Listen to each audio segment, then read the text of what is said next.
In the blue, on player one side, we have Master of Math, aka mathlord, playing as Caesar. And in the And red, on player two side, we have Sedgehun playing Caesar. So we got Caesar Merit. We're going to be hearing this song throughout the whole match. I hope people are ready. But which I like. I actually prefer when it's just a single song. I guess it depends on how quick the turns are going, but they're going fast right now, so Master of Math wasting no time. He's going for the Caesar commander in the center strat. That mage is going to be taking that village. And Sedgehun's looking to mirror. If you're going P1, you usually want to go middle. If you're going P2, that conversation completely changes. And we're seeing This a map right divergent now opening here. That mage is on the wrong side. So what does that mean? I actually don't know. Like, I guess he's just gonna not go for the middle, but... Oh, and neither is Math. That's really interesting.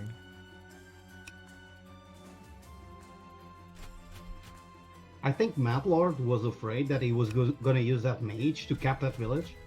This way, it eliminates the option. And he still has the middle anyway, even though he didn't heal.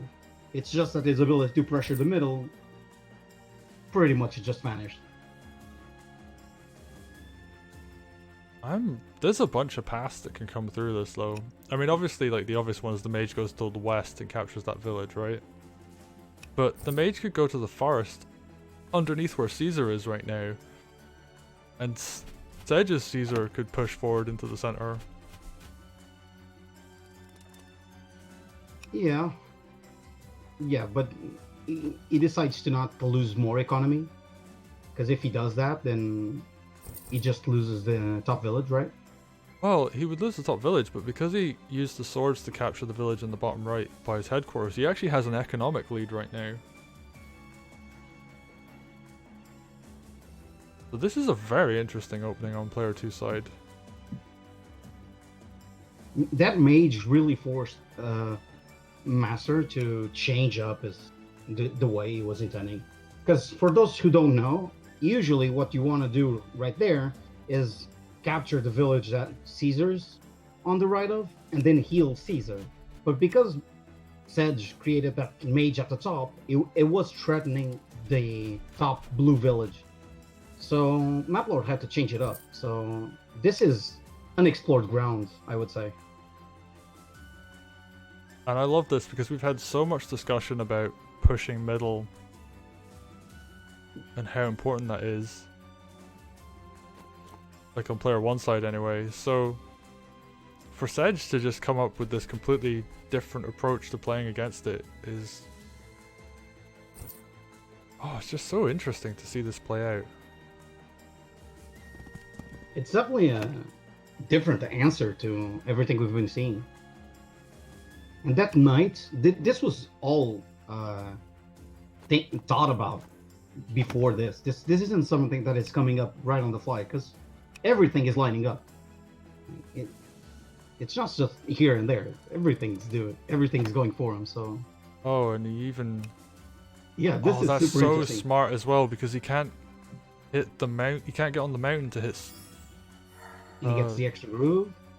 Yeah, that blue mage can't deal with Caesar, so because a mage crit would be really threatening, but because of that placement for wow, this is some next level. Sedge is so prepared. And though there is a few plays here that are dangerous, because he can, for example, the village that Caesar just decapped, he can capture that village back with the mage and fully heal Caesar, and bring the knight back up and the soldier back up, and then Caesar is in no man's land with just 4 HP. So even though economically Sedge seems to be quite a bit better, I would say mathlord definitely has options. oh, this is by no means over, but because of the 2 mages up here, he can easily just heal his Caesar up if he wants to. And if you look at the units around Caesar, for example, on Sedge's side, 2 mages and a knight next to a Caesar that has quite a lot of groove already. That's a big deal. Like, Oh yeah. getting 2 turns out of those in one go that's big. This is already turning out to be an impressive match.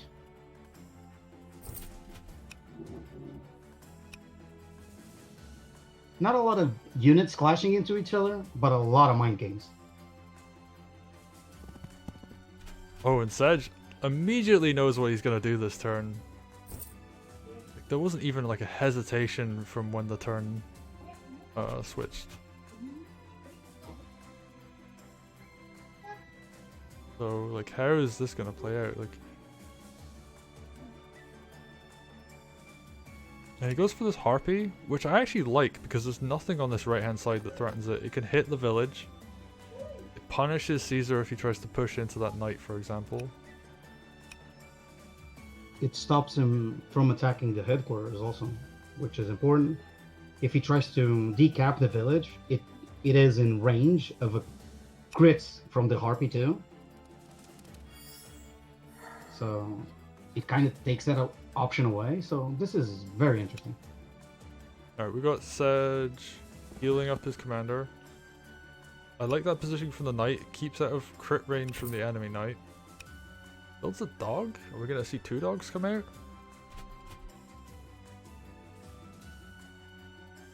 The sword behind this village is like a really nice play as well, because it means that if you decap the village, the knight just can't go through. And that's true on both villages. Like, the sword isn't going to be able to take down the bottom village, so there's time for this Harpy to move into position where it can challenge the knight. Also, I just realized this Math skip a build on his racks at the bottom. Oh yeah. What happened there? That was a mistake almost for sure. Unless he was saving for something specific, but I don't think so.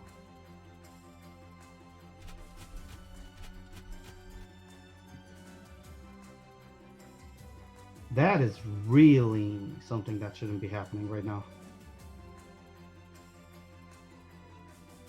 And maybe he just didn't think that having an extra sword was worth it, but There's no way that's true. he wrote the actual document on unit count, so. I mean, I don't know. This is such a bizarre game that. And sometimes that's enough. People don't value that enough. Sometimes just throwing your opponent off of his game with something that he doesn't expect. Sometimes it's enough to make them kill, make them off balance. This is really interesting. Sedge is saying to everybody, I do not care what people think about our skill. I'm just gonna do my thing. And everyone's gonna look with their jaws dropped. I love it. But it's definitely anyone can still win. Math took the economic lead this turn. Uncapping and like recapping the villages at the south was quite a big deal. And that mage now threatening the village, that's currently on 11% health, means the Harpy can't just go and decap it for free. So has to be a bit more conservative with how he uses the Harpy. Definitely.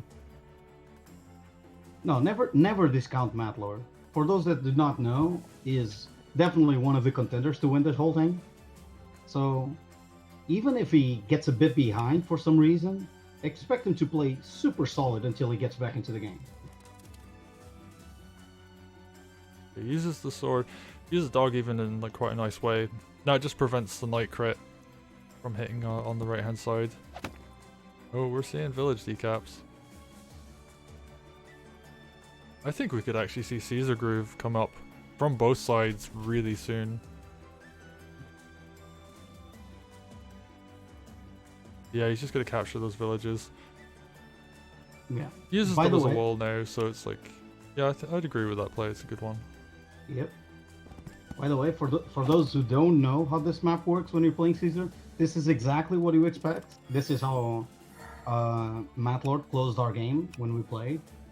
Essentially, as soon as you get groove and you're near the headquarters, you're actually quite exposed, and it's actually quite easy to just close out the game. So it definitely needed to create this wall in front of everything, because Caesar is very dangerous on this map to close out games near the headquarters. And they're both going for it. I don't quite know how I feel about the mage being where it is on the left hand side. The sword could just hop onto that mountain and hit it. Which is probably happening. Yeah, it's very exposed there.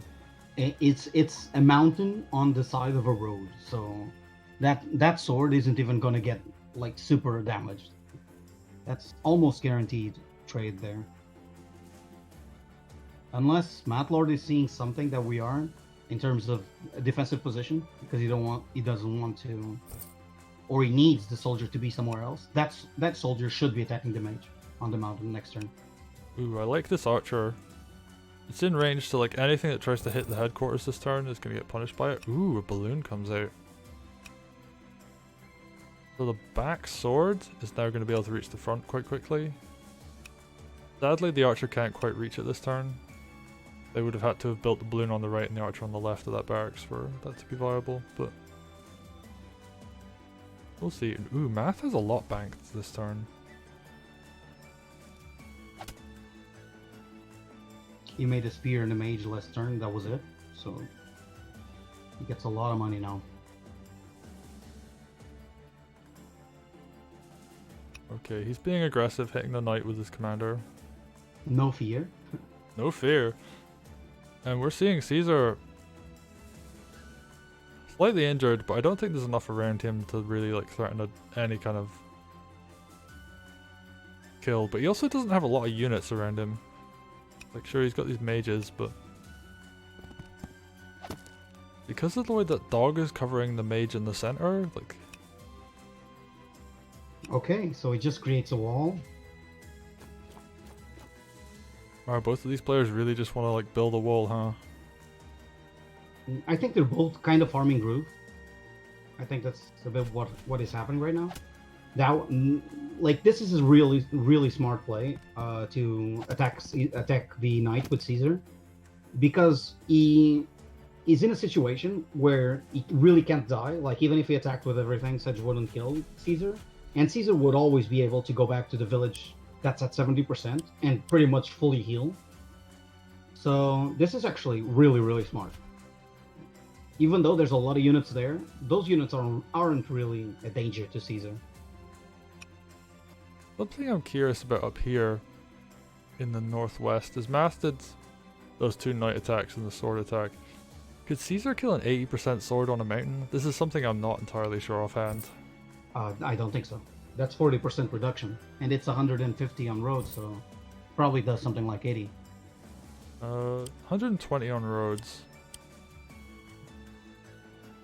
But then you put 40% reduction, so it's around only 40 damage that it produces. Oh, 80% health though. It's only 32% damage reduction.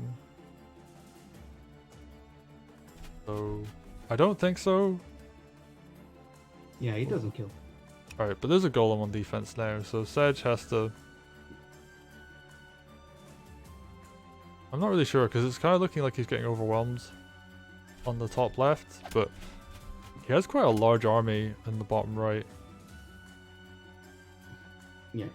Sedge is doing damage where he can. The problem with the top left for Sedge, I think, was the mage that you pointed out earlier. Like, being on the road on the side of the mountain that can be used for the soldier is too good to pass. Yeah. I think what he's going to do here makes quite a bit of sense. I think he's going to remove this village and then hit the knight from the south. Yeah. Which just weakens this like entire army in the bottom.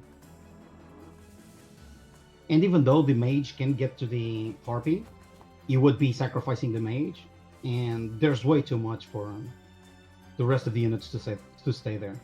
and he already did a bunch of damage to the knight, and he would be getting a mage, so it's not actually that bad of a trade.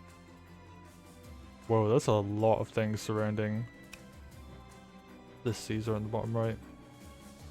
And the stuff, and the middle, and the dog in the middle is probably coming down too. So Dr. Killsos in chat is saying it's 81 average damage to an 80% health on a 80% sword on a mountain from a commander. Yeah. So That's he what could makes actually sense. just go for the kill.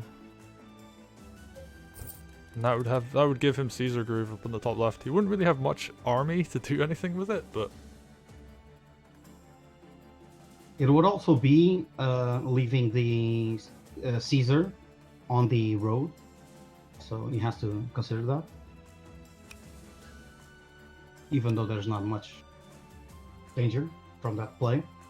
he'd only be vulnerable on one side. Well, two, actually, the north ends. Yeah, you would definitely get attacked by both knights. Although his own knight could go sweep around the left and hit the weakened knight. So His problem is that if he stays there with so few units and golem coming and a lot of soldiers and a lot of stuff, he might get trapped in there. He also needs to think about that right now. right, he's gonna pull back. It looks like. Yeah. These kinds of situations are really, really hard to make a good decision because there's definitely a lot of value to take, but it's also you're playing with fire.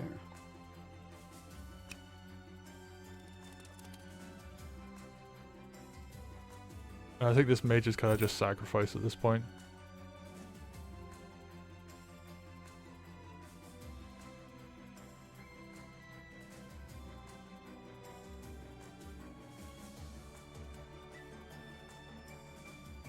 Yeah, this mage is pretty much dead. I guess the question is like how much value can you get out of it while it's still alive? Alright, he's moving it to cover Caesar's left hand side. And that Yeah, was a much slower turn than we've been seeing so far, so Sedge really just taking his time thinking about that one. Yeah, mathlord definitely regained control of the map these last few turns.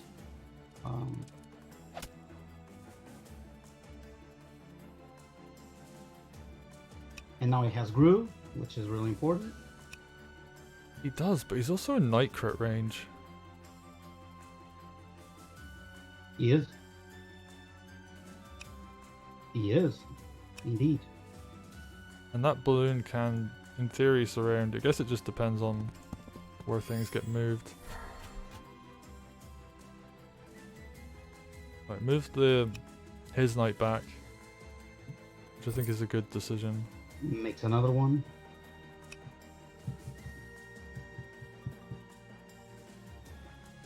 And this is exactly the problem that I was talking about earlier for Sedge, and it's also true, obviously, for mathlord, which is that's a position where you're attacking your opponent's reinforcement. So it's really easy to overextend and just get surrounded and die because of it. And he completely sees it because he's now covering the other side.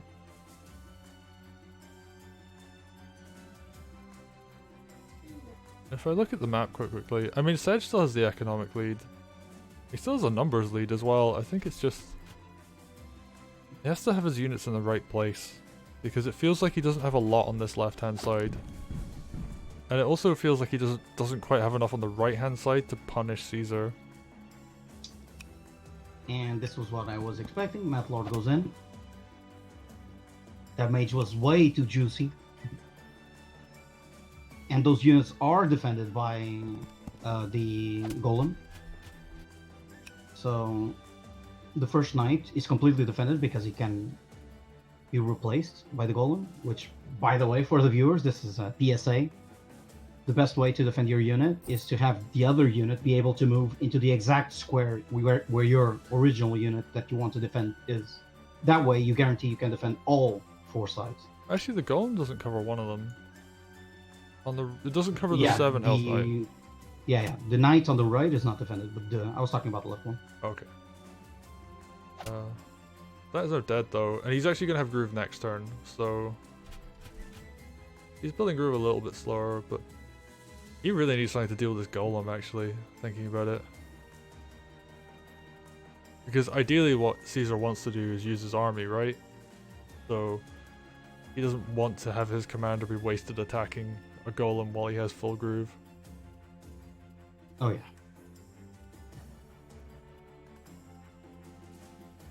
I still think the going in with the knight was the appropriate choice because he took a lot of HP out of the other knight, and he still got the mage out of it. And now there's no anti-air units on this side, so now air units become available again. Yeah, and there's a really fast reinforced path from that tower. So mathlord could, I mean, how much does he have back this turn? Actually nothing, so he can't, we're not going to see something like a dragon just like pop out and try and snipe Caesar, but we could see something like a harpy come along to reinforce, or even a witch, just to get the hex on that army. Yeah. It also makes balloons stronger, the fact that less mages are on the field.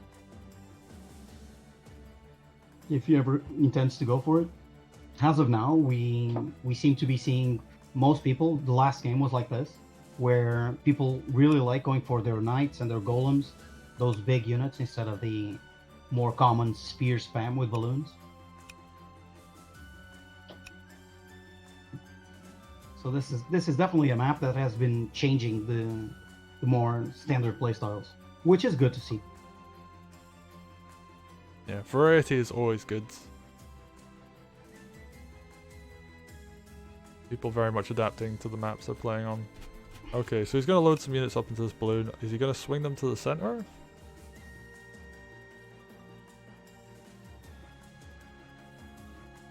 He almost has to, because those mages can chase.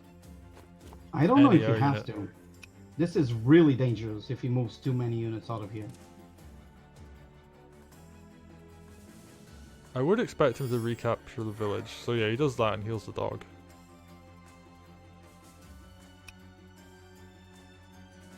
Oh, I don't know how I feel about his army positioning though.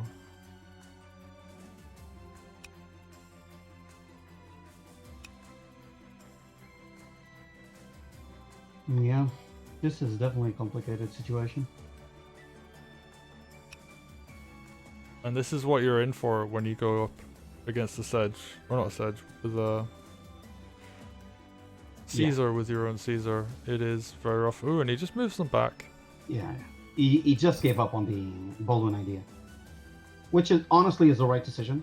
He's actually closer to being dead than it might seem at first glance. This knight could move into that village, and because Caesar has groove, he can groove the knight and go into the village right after. This is definitely not a situation where you can play around too much. There's a lot to punish. If he doesn't do enough damage with the Caesar groove, if he decides to pop it, then he's just gonna get counter-attacked like really hard and run out of units to do stuff with. And actually I really like this archer placement because it's well defended enough that you can't break through into it, and it also threatens things like this mage on the mountain, for example. You could run the archer forward, shoot it, and then follow up with a different unit to kill it. Yeah. And that's like one of the things that was hard. Like last turn he had two dogs that could potentially like line up and do a dog crit on it. But it's on a mountain, so it's just gonna crush anything that attacks it like that. But now with this archer, it gives them lots more options. And it takes quite a long time to get an archer to the front and like make good value out of it, but archers are definitely really good units as soon as the army starts getting some size. And you look up on this top left front, Sedge doesn't really have enough to fight this golem. He's definitely being pushed back on that front, on the top side. And is playing very defensive on the right side, so Sedge is definitely taking a more passive stance to this match right now. just trying to see if Master of Math makes a mistake.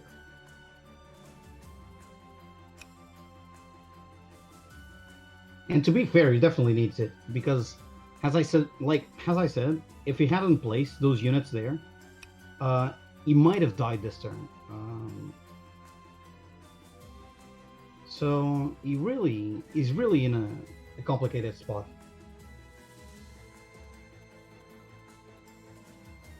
Oh, and Master deciding if he can't really go for the kill, just pull back, which makes sense. Yeah, I agree. Like, there's no lethal pressure here from either player, really. Caesar on Math's side is in a very defended position on that mountain. He's got one square to the left of him that's safe. There's no real night crit potential here, so there's actually just like a lot of really good defensive terrain around him, as well as him being on that mountain. Absolutely.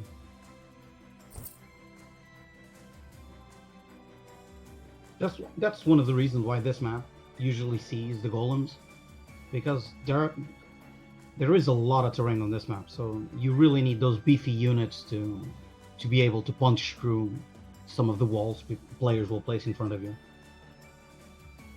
And actually thinking about it, golems do benefit a lot from terrain, so if you go for a night heavy strategy, you're just gonna like literally run into walls of trees and mountains. Knights on this map, while being very good at the start, definitely have a timer on their head, right? As the game gets longer and longer, it's not really a large map. So Knights go down in value as time goes on, for sure. Sedgehun's just moving back a bit as well, which I think is the right call. He needs units around his commander now. Like, he has a weakened knight, 2 spears and a dog. That really isn't enough. If he hadn't healed, I would have said a dragon was coming, but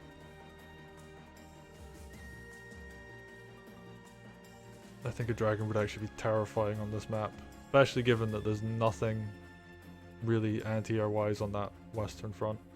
Yeah, it's more about the position that Sedge is currently, Sedgehun, because air on this map is really not strong. Mobility is really hard here. I think Sedge could get a lot out of it though with using Caesar's Groove. Like you run the dragon in, it does its damage, you groove it along with some other units, and it can either run away or it can fly to a different area or a different part of the front, I should say, where it can do damage for free. Or it kills the anti-air unit that's like positioned quite far back. But he moves his knight forward, he switches fronts with that. And he moves another knight into position where it could be used with Sedge Groove. I keep saying Sedge Groove. It is Sedge's Groove, to be fair. His name is very confusing right now.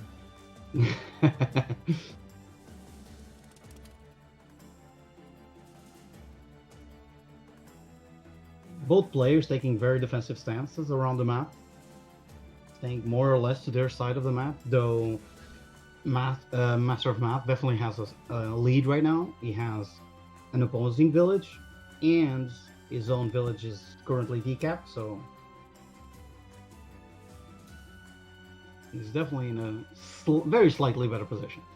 I wouldn't say that he has a clear advantage at all, but he seems to be in a stronger position, at least.